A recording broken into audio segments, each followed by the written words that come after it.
Penuntun Saat Teduh Sinode Gereja Kristen Jakarta, Sabtu 23 Januari 2021. Kepuasan sesungguhnya. Lukas 12 ayat 17-19. Ia bertanya dalam hatinya, apakah yang harus aku perbuat, sebab aku tidak mempunyai tempat di mana aku dapat menyimpan hasil tanahku. Lalu katanya, inilah yang akan aku perbuat. Aku akan merombak lumbung-lumbungku dan aku akan mendirikan yang lebih besar dan aku akan menyimpan di dalamnya segala gandum dan barang-barangku. Sesudah itu aku akan berkata kepada jiwaku, jiwaku ada padamu banyak barang, tertimbun untuk bertahun-tahun lamanya. Beristirahatlah, makanlah, minumlah dan bersenang-senanglah. Dalam kehidupan di dunia ini, banyak orang melakukan berbagai cara untuk mencapai kepuasan di dalam hidupnya. Ada yang melakukan hal-hal yang wajar, tetapi ada juga yang sampai menghalalkan segala cara untuk mencapai kepuasan di dalam kehidupannya. Dan banyak juga orang mengatakan banyaknya harta akan dapat memberikan kepuasan dan ketenangan hidup.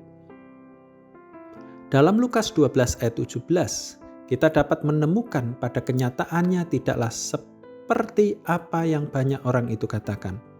Ketika seseorang sangat mencintai dan menggantungkan dirinya pada harta, bukanlah kepuasan dan ketenangan hidup yang didapat olehnya, melainkan bertambahnya kekhawatiran.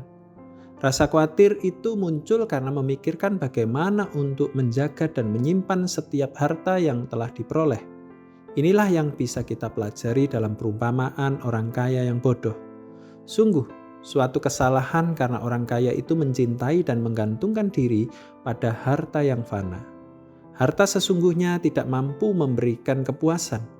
Demikian juga merupakan pandangan yang salah dengan meletakkan kepuasan diri setelah terpenuhinya keinginan-keinginan tubuhnya seperti minum, makan, dan juga bersenang-senang.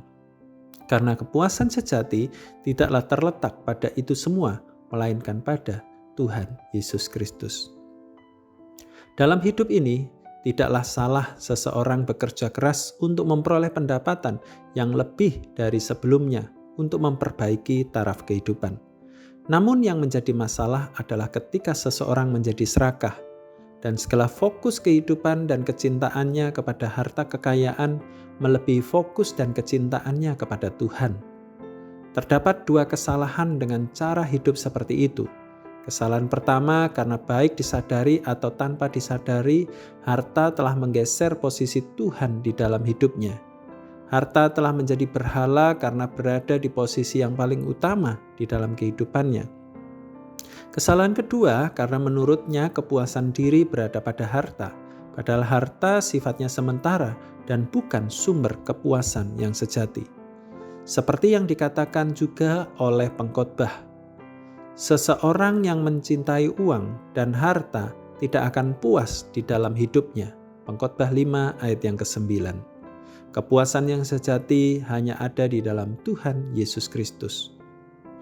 Kepuasan sejati tidak terdapat di benda mati, melainkan di dalam sumber kehidupan, yaitu Kristus Yesus. Tuhan Yesus memberkati kita semua.